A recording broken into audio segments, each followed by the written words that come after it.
Voilà, c'est un bois bien plus ancien sur lequel travaillent en ce moment les équipes d'Arc Nucléaire. Cet organisme qui restaure et conserve des objets anciens en matériaux organiques travaille depuis plusieurs années sur des barques découvertes à Lyon durant la construction d'un parking souterrain.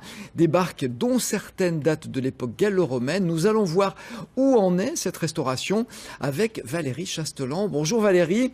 Alors c'est un travail très long et très minutieux pour les restaurateurs. Effectivement, Alain, c'est une histoire. Je vais essayer de vous la raconter avec deux des personnes qui veillent sur ce chaland. On m'a dit de dire que c'est un chaland et pas une barque qui est né il y a quelques 2000 ans. Il y a un petit bout derrière moi. Alors, je vous présente tout de suite Marc et Laure qui veillent et qui restaurent ce chaland. Marc, comment a démarré l'histoire de ce chaland? Quelque part du côté de Lyon et de la Saône, c'est ça? De Lyon, oui, effectivement. Donc on est en 2003 où on découvre plusieurs embarcations d'époque antique. Là, on est avec une embarcation du IIe siècle après Jésus-Christ. Ce bateau a été découpé en plusieurs sections de manière à pouvoir l'extraire du parking, qui était en cours de construction. Et vous étiez là, vous étiez sur le site déjà. Voilà, tout à fait, tout à fait. Donc une fois que cette extraction a été faite, les éléments ont été replongés dans un étang proche de Lyon pour en assurer la conservation. On a du mal à comprendre, Marc, qu'il faut plonger ce chaland dans l'eau, le laisser reposer pour le traiter? Alors, pas le laisser reposer, le laisser reposer entre guillemets, c'est-à-dire qu'il faut que toutes les conditions soient rassemblées pour pouvoir extraire le bateau à nouveau de son eau, en fait, puisque on est sur du bois gorgé d'eau. Si on laisse ce bois à l'air, il va se désintégrer assez rapidement. Donc, en fait, le meilleur moyen pour le conserver en attendant une vraie conservation, on va le réimmerger.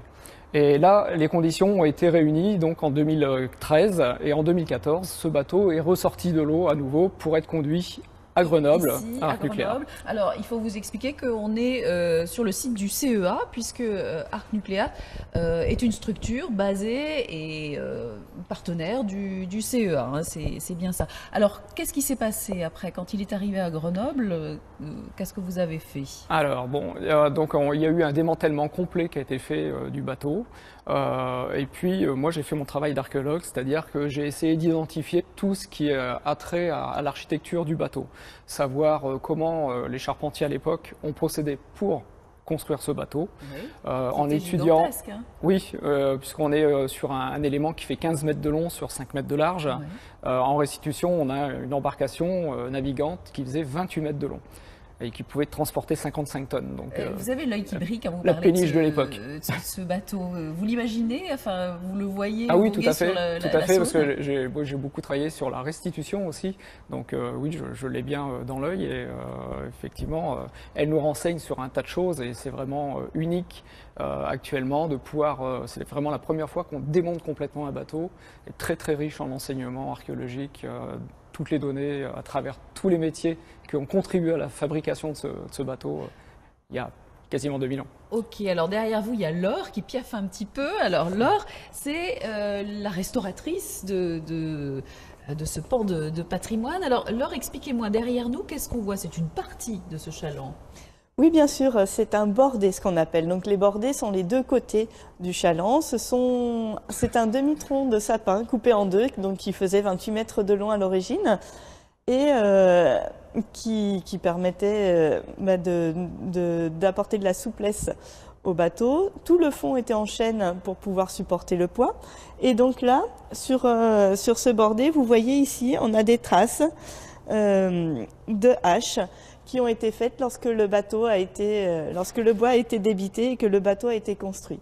Donc, alors Laure, je vous ai vu effleurer le bateau. On peut le toucher? Il n'est pas extrêmement fragile? Il est fragile, on peut le toucher, mais un petit peu. Forcément, il n'a pas retrouvé sa jeunesse d'antan. Donc même après les opérations de consolidation qui ont été faites ici, nous, notre travail, ça a été de garder la forme du bois, donc avec des résines consolidantes pour pouvoir le sécher ensuite. Et là, une fois sec, nous avons travaillé avec Marc pour le reformer, c'est-à-dire remettre le bateau en position de navigation pour que le public puisse en profiter et s'occuper des problèmes aussi chimiques pour qu'ils durent le plus longtemps possible. Il y a une odeur très particulière. C'est quoi? C'est un des produits chimiques qui est utilisé pour la conservation? Alors oui, c'est le polyéthylène glycol qui est le produit principal utilisé pour la consolidation. Il est soluble dans l'eau, donc on peut en trouver des polyéthylène glycol, donc on dit du PEG, à faible poids moléculaire. Donc si vous regardez vos étiquettes de shampoing ou comme ça, le PEG 15, il est très liquide à température ambiante, alors que nous on utilise du PEG 2000, donc qui est très long. Ce que je peux vous dire, Alain, c'est que le PEG, ça sent pas très très bon, et le matin de bonne heure, c'est très moyen, mais enfin on s'y fait. Où est-ce qu'on en est du chantier, Laure? Alors nous avons fait une étape clé puisque nous avons entièrement démantelé le bateau. Ensuite il a été entièrement traité et séché, donc ça a pris 1 an et demi pour le sécher. Et là pendant 5 mois nous avons effectué un remontage à blanc puisque nous avons, en même temps que nous avons remonté le bateau, fait un support sur mesure qui tient chaque élément puisqu'il n'y a plus de résistance mécanique. Donc le bateau n'étant pas neuf, pour pouvoir le présenter en position de navigation, il faut un support pour chaque élément. Et maintenant, nous avons démonté le bateau et il est en attente pour aller dans le musée de Lyon-Fourvière d'ici 2 ans. Ah oui, donc c'est pas fini. Et vous me dites que c'est un chantier colossal parce que c'est comme prendre une brosse à dents sur 200 mètres carrés. C'est à peu près ça. Nous, les restaurateurs et l'archéologue aussi, nous avons regardé chaque centimètre carré du bateau pour retrouver, déjà pour tout nettoyer, pour retrouver toutes les traces et pour prendre soin de tous les différents matériaux. Et ça représente 200 mètres carrés, donc à la brosse à dents, au scalpel. Qu'est-ce qui vous passionne dans ce travail? Parce que je vois que ça vous passionne, hein, c'est net. Hein. Eh bien, c'est de redonner vie à un bateau d'il y a 2000 ans et de pouvoir le transmettre au public et de pouvoir transmettre toutes ces histoires au public le plus longtemps possible. Qu'est-ce qu'elle vous dit, qu'est-ce qui vous dit ce chaland? Il ne faut pas que je dise barque. Eh bien, ce chaland m'a dit qu'il était très malade parce qu'il avait beaucoup de sulfure, comme le célèbre Vasa. Et du coup, nous avons fait un traitement révolutionnaire. En fait, nous avons décidé dès le début de prendre en compte ce problème et ça, c'est la première fois. Merci beaucoup Laure. Voyez Alain, on est à mi-parcours de cette belle histoire, de ce chantier et ça va continuer. On sait que c'est une belle histoire de restauration étonnante. On l'a dit, ça se fait chez Arc Nucléaire, c'est quoi? Alors, Arc Nucléaire, donc c'est sur le CEA à Grenoble, comme je vous le disais tout à l'heure, le CEA, Commissariat à l'énergie atomique, et je suis avec Karine, sa directrice. Alors Karine, qu'est-ce que c'est que cette structure? Alors Arc Nucléaire, c'est un groupement d'intérêt public. C'est une structure un peu particulière qui est un peu intermédiaire entre une association et une petite PME qui comporte. Nous avons 5 partenaires qui nous aident en nous versant des subventions qui constituent à peu près un tiers de notre budget de fonctionnement ou en nous mettant du personnel à disposition. Donc il y a 19 personnes à Arc Nucléaire. Sur ces 19, 12 sont mis à disposition par les partenaires, alors que sont la ville de Grenoble, le CEA, la région, le ministère de la Culture et l'association Pronucléaire. Alors, qui travaille ici? Parce que c'est une structure unique en France. Alors ici travaillent à la fois des chercheurs, des scientifiques et des restaurateurs, des conservateurs-restaurateurs, avec des biologistes, des gens qui savent travailler les structures, le bois moderne, etc. Et c'est très rare que tout ce monde travaille ensemble. D'habitude, c'est pas le cas. Ça constitue une des originalités de notre structure qui fait travailler en même temps un laboratoire de recherche, donc comme un laboratoire du CEA, on va dire classique, ou un laboratoire universitaire, et en même temps un atelier de restauration-conservation dont les missions sont de faire de la conservation-restauration, d'objets archéologiques ou d'autres, ou de sculptures polychromées. Et en même temps, la mission qu'on a est de développer les traitements adaptés pour faire cette conservation. Donc on se sert beaucoup de l'équipe de chercheurs qui aide à mettre au point, à développer des nouveaux traitements. Alors expliquez-moi, par exemple, bien sûr il y a ce chaland, mais qu'est-ce que vous avez restauré ou traité comme objet? Alors il y a eu dans le passé, avant que je n'arrive ici, puisque moi je suis assez récente dans cette structure, il y a eu des épaves de la place Jules Verne à Marseille, et puis il y a eu le grand projet Arles-Rhône 3, où il y avait un chaland aussi très, très grand qui a été restauré il y a quelques années et qui est maintenant visible au musée d'art antique. Alors, si le public est souvent passionné par ce que vous faites, mais évidemment vous n'êtes pas ouvert d'une manière générale. Il y a évidemment les journées du patrimoine où on peut venir voir comment ça se passe. Alors au moment des journées du patrimoine, en général, effectivement, on ouvre nos locaux. On les ouvre aussi dans d'autres occasions assez rares, des anniversaires, on va dire 50e ou 60e anniversaire du CEA.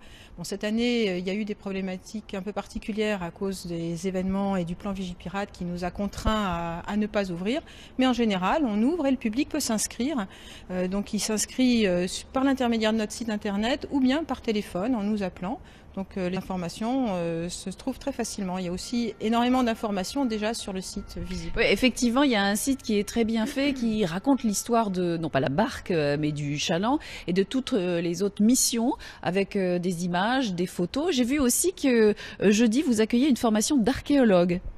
Oui, alors en fait, nous avons mis en place une formation pour que les archéologues ou les personnels de musées qui ont à gérer des objets en bois gorgés d'eau, qui ont été traités et séchés, comprennent comment ils ont été traités et quelles sont les précautions nécessaires pour leur conservation, pour leur exposition, pour leur stockage, etc.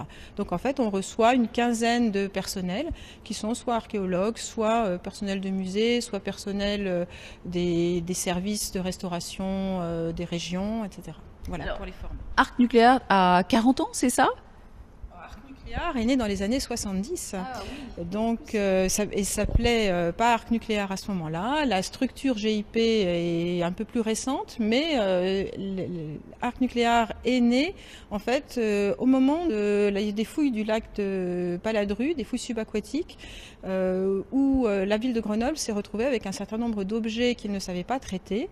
Et un ingénieur du CEA qui avait développé un traitement pour la conservation de bois moderne a testé ce traitement sur les bois archéologiques et c'est comme ça qu'est née l'histoire finalement entre le CEA et la ville de Grenoble et c'est comme ça que a été générée, on va dire, cette belle structure. Belle structure. Merci je vois beaucoup. que vraiment, vous aussi, Voilà, vous merci êtes, Valérie, merci à vos merci intervenants beaucoup, également. On va Karine. passer